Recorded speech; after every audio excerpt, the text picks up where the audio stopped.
What's up, Facebook? Welcome back to another round of math memes. Now, I saw a math meme earlier when I was scrolling through Facebook, and I just have to solve it, you know. So let's start with solving the first problem, which is apple plus apple plus apple equals 6.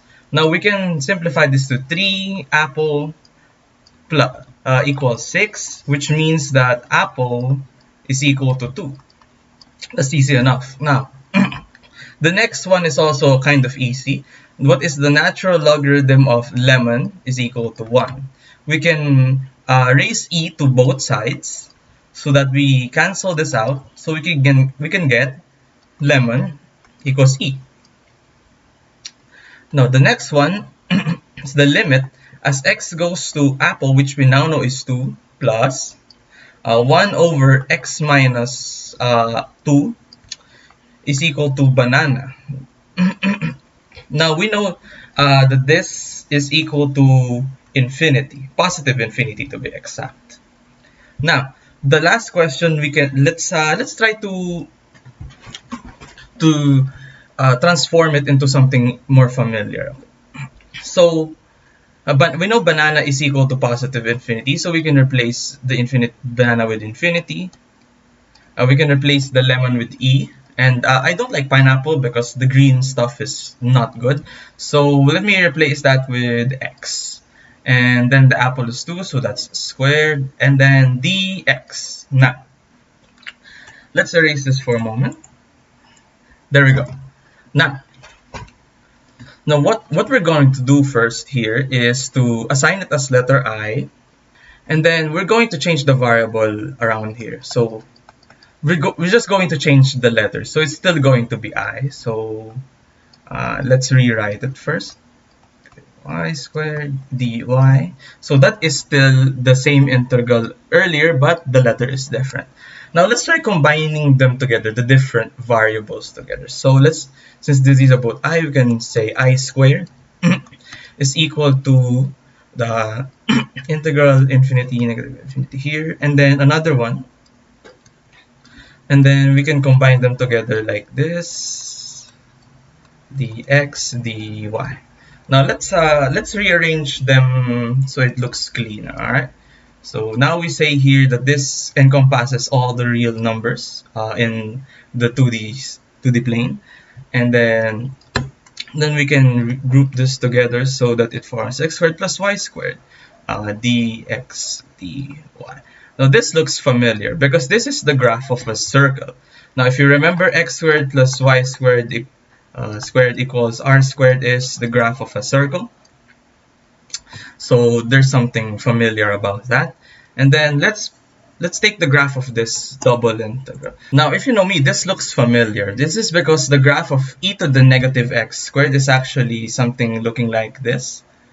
So basically the double integral is just a 3D version of it. So, and since we know that x squared plus y squared equals r squared, that's a circle. This means that the graph is radially symmetric. So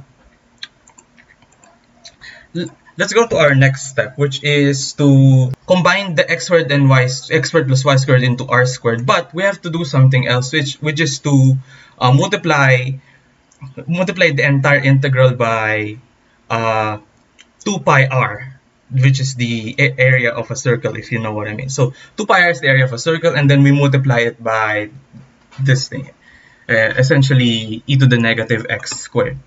And in the process, we condense double integrals into, one double integral into one normal integral. So let's do that. So now we can get that this very complicated thing plus y squared dx dy.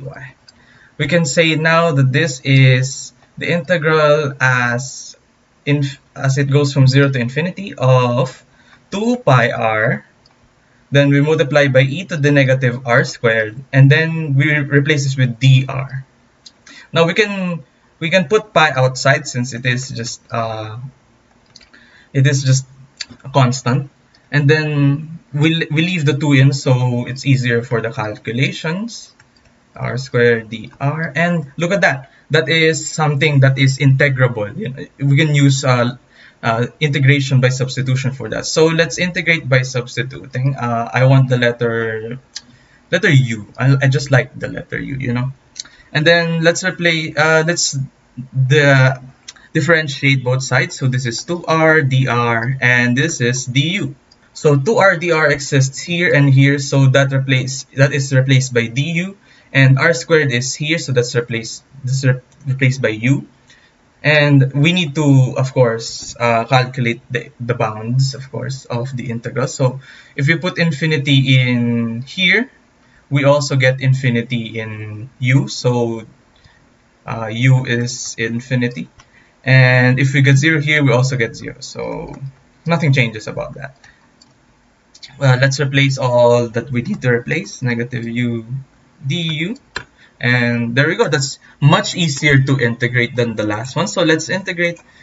Let's have one more step of integrating this. E to the negative u du. Alright, let's integrate this. So we know the integral of this is just negative e to the negative u, that the derivative is, you know, something like that. So we can set this to infinity and 0, and then of course we have to multiply by all of that. So negative e to the negative infinity, negative infinity means that this is decreasing like that. So we can say this is, this is 0.